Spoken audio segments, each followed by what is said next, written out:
On the 7th of March, the CEO of the fashion brand Uniqlo, Tadasi Yanai, said that although he's against the ongoing Russian invasion in Ukraine, clothing is a necessity of life. The people of Russia have the same right to live as we do, which is why Uniqlo shall continue selling their clothes in Russia. 2 days later, Uniqlo announced that it stops operating in Russia. Today, I am going to speak about various sanctions against Russia and whether they work as intended. My name is Greg Must-Reader. I'm a Russian blogger and podcast host. I fled Russia 2 weeks ago because I could be put in jail for speaking out against the war. Don't forget to subscribe to this channel and hit the like button, and let's go. I understand the reasoning behind most of the sanctions. Western countries want to do something about the situation. They cannot engage in direct armed conflict with Russia because they don't want a nuclear World War III, so they impose economic sanctions which serve three main purposes. First, they want to make the Russian war machine collapse, hinder the logistics of the Russian armed forces, stop exporting equipment which can be used for military purposes, etc. Secondly, they want to make the Russian economy collapse, so that Putin would have no money to wage this war. Thirdly, they want to make the Russians feel how the sanctions negatively affect their lives, which would cause more Russians to start hating Putin and maybe even rise up and overthrow the government, because the sanctions make the lives of Russians worse. I have no questions regarding the first group of sanctions, those that are intended to hurt the Russian military. Although it seems that they do not hurt the Russian military significantly enough to stop the war, since the Russian military sector is mostly self-sufficient and we produce our own military equipment, artillery, aviation, and so on, and we even export it to many countries. So the first group of sanctions would work much better if the Russian military were dependent on foreign supplies, which it mostly isn't. But still, this first group of sanctions makes perfect sense and is an obvious measure. The second group of sanctions, those that hurt the Russian economy, is also understandable at first glance. The West wants to hurt the economy to make Putin stop the war. Although I feel sorry for the Russians that have to suffer because of Putin, many of them did not vote for him. I remind you that the results of presidential elections have been repeatedly tampered with. There were lots of instances of voter fraud or vote rigging. I myself volunteered as an independent observer during one of the presidential elections, and I witnessed some of the violations myself.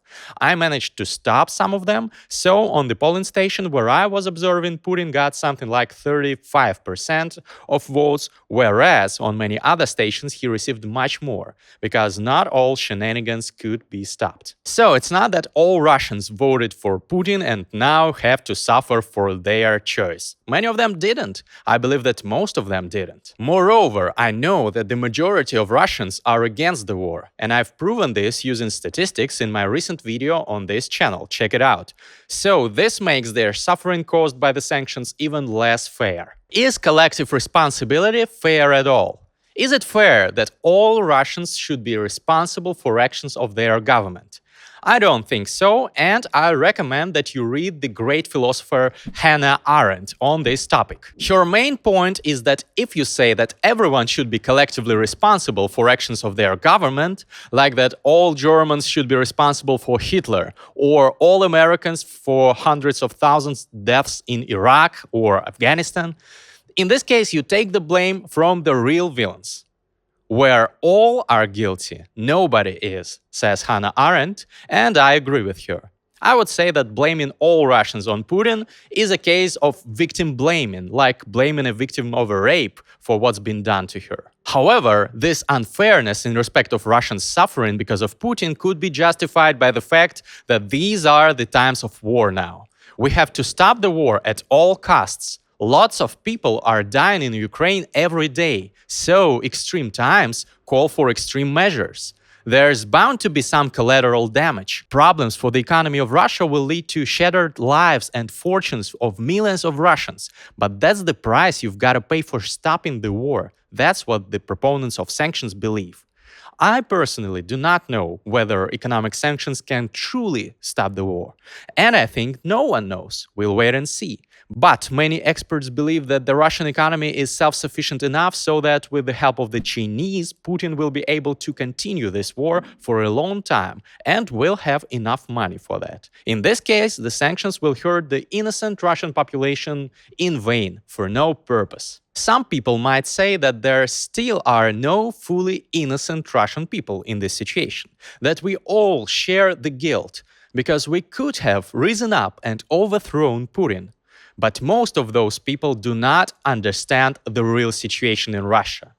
They are accustomed to the fact that in the West, mass peaceful protests can lead to ousting of a political leader and change of the political regime. Well, let me tell you how it works in Russia. First of all street rallies or demonstrations in Russia are illegal unless you obtain an approval by a public authority in advance.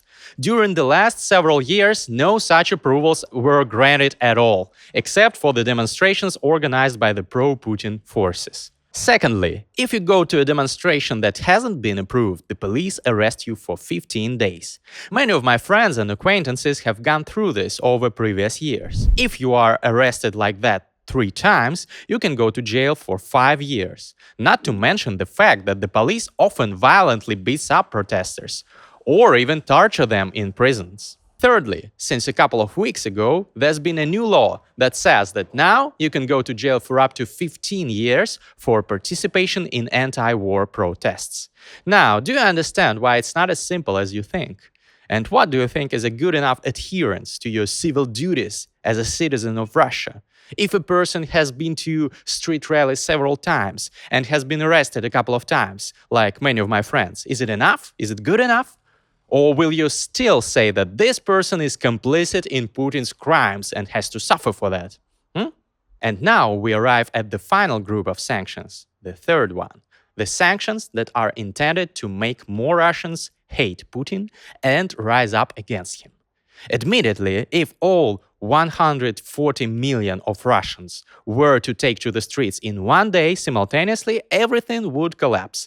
And I doubt that the police would be able to do anything. Probably some of the police would join the people, and it's possible that Putin could be ousted. There would definitely be a lot of shooting, lots of violence and huge casualties, but maybe Putin could be stopped in this case. Although I'm not completely sure, because Putin has hundreds of thousands of people whose job is to protect the regime. 900,000 policemen, 340,000 members of Rosgvardia or National Guard, 200,000 in FSB, Federal Security Service, and 900,000 in the army. But let's assume that massive protests could help us oust Putin, and that maybe the sanctions could make more people go to the protests. The problem is that the West once again misunderstands Russians. They impose more and more sanctions, thinking that it will make more Russians hate Putin. However, this leads to the opposite. There are people who support Putin in Russia and who support this war, but make no mistake, they are not bloodthirsty villains who enjoy suffering of other people and who want to kill all Ukrainians. No, they are ordinary people who just believe the propaganda.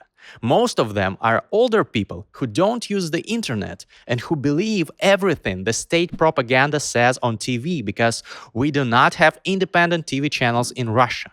These people believe that our army is leading not a war, but a so-called special military operation to help Ukrainians get rid of Nazis that have seized power in Ukraine.